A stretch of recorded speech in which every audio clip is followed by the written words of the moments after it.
நொய்யல் ஆற்றின் பாதுகாவலராக நின்று தை பொங்கலை நொய்யல் ஆற்றங்கரையிலே கொண்டாடி வருபவர்.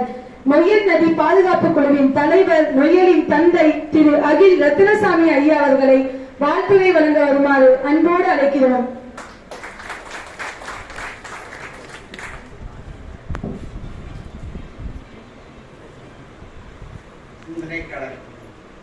புத்தக வெளியீட்டு விழாவிலே தலைமையேற்கின்ற தலைவர் உள்ளிட்ட மேடையிலே வீட்டிருக்கின்ற பெரியோர்களுக்கும் சிந்தனை கடல் செய்திகள் உங்களை எல்லாம் எப்படியெல்லாம் வாட்ஸ்அப் மூலம் தொடர்பு கொண்டிருப்பார் மோகன்ராம். அதனால தான் இவ்வளவு பேரும் அந்த சிந்தனை கடல் செய்திகளை படித்ததால் தான் இங்கே குழுமி இருக்கிறீர்கள். எதிரிலே குழுமி இருக்கின்ற உங்களுக்கும் தாய்மார்களுக்கும் என்னுடைய பணிவான வணக்கத்தை தெரிவித்துக் கொள்கிறேன். ஒரு புத்தகத்தை வெளியிடுவது என்பது எவ்வளவு பெரிய காரியம் என்பதெல்லாம் எழுத்தாளர்களுக்குத்தான் தெரியும். புத்தகம் அச்சேற்றி விடலாம், அதில் இருக்கின்ற கருத்துக்களை படிக்கும் போது உங்கள் மனதிலே அந்த கருத்துக்கள் பதிய வைக்கின்ற அளவிற்கு இருக்க வேண்டும். இந்த கருத்துக்கள் எல்லாம் மோகன்ராம் அவர்கள் தினம் ஒரு செய்தியாக போட்டதையெல்லாம் தொகுத்து சிந்தனை கடலாக கொடுத்திருக்கின்றார்கள். இந்த செய்திகளை முழுமையாக உள்வாங்கி படித்தாலே ஒரு மனிதன் வாழ்க்கையில் முழுமையடைய முடியும் என்பதற்கான அத்துணை கருத்துக்களும் திருக்குறளை போல இந்த புக்கிலே இருக்கிறது. அவர் தினம் தினம் எத்தனை பேருக்கு செய்தி அனுப்புகிறார் என்று தெரியாது. அதை படிக்கின்ற ஒவ்வொருவருக்குமே அதில் உள்ள நல்ல கருத்துக்களை எடுத்து வாழ்க்கையில் நாம் அதை கடைபிடிக்க வேண்டும் என்ற நல்ல எண்ணம் உண்டாகும். அந்த நல்ல சிந்தனையை வளர்த்தி ஊருக்காக, நாட்டுக்காக, மக்களுக்காக பாடுபட்டுக் கொண்டிருக்கின்ற அருமை சகோதரர் பாரத் கேடயர் ஆர் மோகன்ராம் அவர்களை மனமாற வாழ்த்துகிறேன். அவர் உறுதுணையாக இருந்த இந்த புத்தகத்தை வெளியிட இருக்கின்ற அத்தனை பேரையும் மனமாற வாழ்த்துகிறேன். இங்கே குறிப்பிட்டார்கள் நொய்யலை பற்றி. நொய்யல் நீங்கள் பார்க்காத நொய்யல் அல்ல. சிறு வயதிலிருந்து எல்லோரும் அவரவர் வயதுக்கு தக்கபடி நொய்யலை பார்த்துக் கொண்டுதான் இருப்பீர்கள். படிப்படியாக கொஞ்சம் கொஞ்சம் மாற்றத்தை அடைகின்றதே தவிர பூர்ண மாற்றத்தை இன்னும் நொய்யல் அடையவில்லை. அடைகின்ற காலம் வரும், அதுவரை நாமும் காத்திருப்போம். காரணம், சமீபத்திலே ஸ்மார்ட் சிட்டியிலே வந்த பின்னால் திருப்பூர் பகுதியின் நகரப்பகுதிக்கும் கோவையிலே ஒரு நகரத்தினுடைய கோவை பகுதிக்குமாக ஒரு சில திட்டங்களை வேகமாக செய்ய முடிந்தது.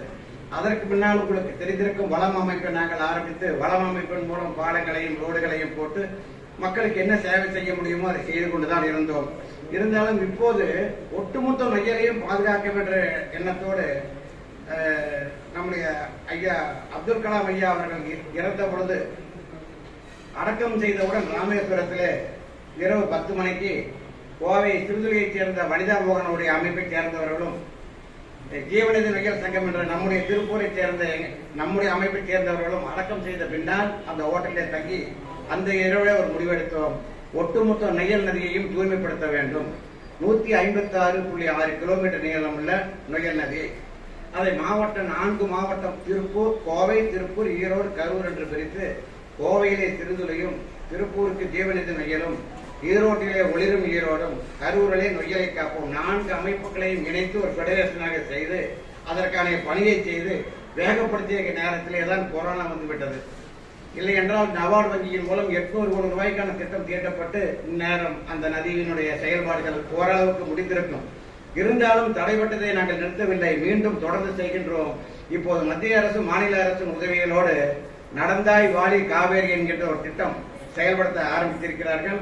அந்த திட்டம் காவிரியினுடைய துணை நதி நொய்யல் என்ற காரணத்தால் நொய்யலுக்கு அதில் இருந்து நிதி கொடுக்கப்படுகிறது. ஆகவே கூடிய விரைவில் இன்னும் 2 அல்லது 3 ஆண்டுகளில் ஒட்டுமொத்த நொய்யல் நதியும் சீரமைக்கப்படும். நல்ல தண்ணீர் ஓடும், நொய்யல் நதி ஜீவநதியாக ஓடும். இது எப்படி வறண்ட நதி ஜீவநதியாக ஓடும் என்று உங்களுக்கு ஒரு கேள்வி இருக்கும். ஜீவநதி என்றால் வற்றாத நதி. இது என்ன இவர் பாட்டுக்கு மைக்கில் ஜீவநதினு சொல்றாரு? கல்கொத்தி மலையில தான் இந்த நொய்யல் நதி உற்பத்தி ஆகிற முதல் இடம். வருஷம் பூரா தண்ணி வரும். வெய்ய காலத்துல கம்மியா வரும், மழை காலத்துல நிறைய வரும். ரொம்ப பேருக்கு தெரியாது நொய்யல்ல வருஷம் பூரா தண்ணி வரும்ங்கிறதே. உங்களுக்கு எத்தனை பேருக்கு தெரிஞ்சுக்கணுங்க? வருஷம் பூரா வருதுங்க. அந்த கல்குத்தி மலையில தண்ணி வந்துட்டு தான் இருக்கும். அளவு வேணா குறைஞ்சா இடையில சில ஆக்கிரமிப்பாளர்களையும் சில பேருடைய சுயநலத்தினாலையும் தண்ணீர் உறிஞ்சப்பட்டு அது முறைப்படுத்தப்படாமல் இருந்தது. இப்ப படிப்படியா மேல இருந்து ஒவ்வொரு ஓடைகளா தூய்மைப்படுத்திட்டே வர்றோம். எல்லா அணைகளும் தூய்மைப்படுத்தப்படுது. அது எத்தனை குளங்கள் இருக்கோ அவ்வளவும் தூய்மைப்படுத்திட்டு வருது. இன்னும் ஒரு 2 ஆண்டுகளுக்குள் நொய்யல் நதி முழுமையடைகின்ற வாய்ப்பு வரும். ஒரத்துப்பாளையம் டேம் பற்றி உங்களுக்கு எல்லாம் தெரியும். இது புக்க வெளியேற்றவங்களோட இதை பேசணும். இருந்தாலும் நான் நொய்யலையா பேசுறேன்னா நம்ம எல்லாருக்கும் சேர்ந்தது அந்த நொய்யல்ங்கிறதுனால ஒரத்துப்பாளையம் டேம் கட்டின பிற்பாடு தனி சாய் தனி தான் இருக்குன்னு மக்கள் கடும் எதிர்ப்பு கோர்ட்டுக்கு போனாங்க, தொழிலை நிறுத்தினாங்க, என்னென்னமோ நடந்துச்சு இல்லைங்களா? இப்ப அதே விவசாயிகள் என்ன கேட்கறாங்க, திரும்ப ஒரத்துப்பாளையத்தில் தண்ணியை டேம் தேக்கி தண்ணியை கொடுக்குங்க. காரணம் என்னன்னா இப்ப 1800 கீழே டிடிஎஸ் வந்துருச்சுங்க. முதல்ல 5000 6000 இருந்தது. இப்போ டையிங் ஃபேக்டரி எல்லாம் ஜட்டி அடி போட்டாங்க. நம்ம எல்லாம் சிமெண்ட்லயே கரை கட்டி சாக்கடை வராம பாக்குறோம். இப்போ எஸ்டிபி சுவேஜ் ட்ரீட்மெண்ட் பிளான் போட்டு ஒவ்வொரு பகுதிக்கும் பண்ணணும். அதுக்கு தான் நடந்த ஆய்வாளி காவேரியில ஃபண்ட் அலோகேட் பண்ணிட்டு இருக்காங்க. அந்த திட்டம் வந்துருச்சுன்னா உடனடியாக அமலுப்படுத்திட்டு இருக்காங்க. இப்பவும் வண்டி முடிக்கும் போது உங்களுக்கு எல்லா இடத்துலயுமே நம்ம வீட்டுல பயன்படுத்துற சாக்கடை தண்ணி, தொழிற்சாலையில் தண்ணி எல்லாமே சுத்தப்படுத்தி திரும்ப நொய்யல்ல விட்டுருவாங்க. கோயம்புத்தூர்ல அப்படிதாங்க 180 ml தண்ணி பயன்படுத்துறாங்க. சிறுவாணி, அத்திக்கடவு, பில்லூர் அத்தனை தண்ணியும் பயன்படுத்தின தண்ணி பூரா திரும்ப மறுசுழற்சி பண்ணி தூய்மைப்படுத்தி நொய்யல்ல கோயம்புத்தூர்ல விடும்போது கோயம்புத்தூர்ல இருந்தே நல்ல தண்ணீர் வரும். திருப்பூர்ல பவானி, மேட்டுப்பாளையம் தண்ணி எல்லாம் இருக்கு இல்லைங்களா? முதல் 2 3 4 குடிநீர் திட்டம்னு அந்த 1வது குடிநீர் திட்டத்தை நிறுத்திட்டாங்க. 2 3 4 3 குடிநீர் திட்டத்தோட தண்ணியும் திருப்பூருக்கு மக்கள் பயன்பாட்டு வருது. அதை பூரா சுத்தகரிச்சு இங்க விடும்போது இங்கிருந்து நொய்யல் பாடி ஸ்டார்ட் ஆயிடும். ஆக மனித இனம் இருக்கிற வரைக்கும் இன்னும் 3 வருஷம் கழிச்சு நொய்யல் நதி எப்பவுமே வத்தாது. அப்ப நொய்யல் நதி வத்ததுன்னு சொன்னா கோயம்புத்தூர்லயும் மக்கள் குடியிலையும் அர்த்தம், திருப்பூர்லயும் இல்ல, எங்கேயும் இல்லைன்னு அர்த்தம். ஆக குடியிருக்க முடியாம போகுமா?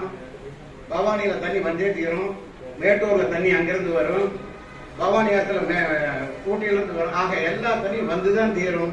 நாம உயிரோடு இருக்கிற வரைக்கும் சிந்தனைகள், நம்முடைய எண்ணங்கள் தெளிவா இருந்தா நொய்யல் நதிய ஜீவ நதியா ஓட்டிடலாம். என்ன இந்த கருத்தை சொல்லணும்னா, நீங்களும் நொய்யல் நதி மேல கொஞ்சம் அக்கறை செலுத்தணும். தூய்மை பணியில உங்களுக்கு தெரியும், முதல்ல திருப்பூர் எப்படி இருந்துச்சு, முதல்ல எப்படி இருக்குன்னு எல்லாம். இப்ப முள்ள தான் பேசுறதும் புத்தகம் போடுறதுல இருக்க சிரமத்தை விட செயல்படுத்துறதுல ரொம்ப சிரமம் இருக்கு. அப்படி செயல்படுத்தி படிச்சு ஓரளவுக்கு வந்துட்டு இருக்கு. கூடிய விரைவில் அது ஆயிடுங்க. இந்த திட்டத்தோட சேர்ந்து இன்னொரு திட்டம் சொல்றேன்.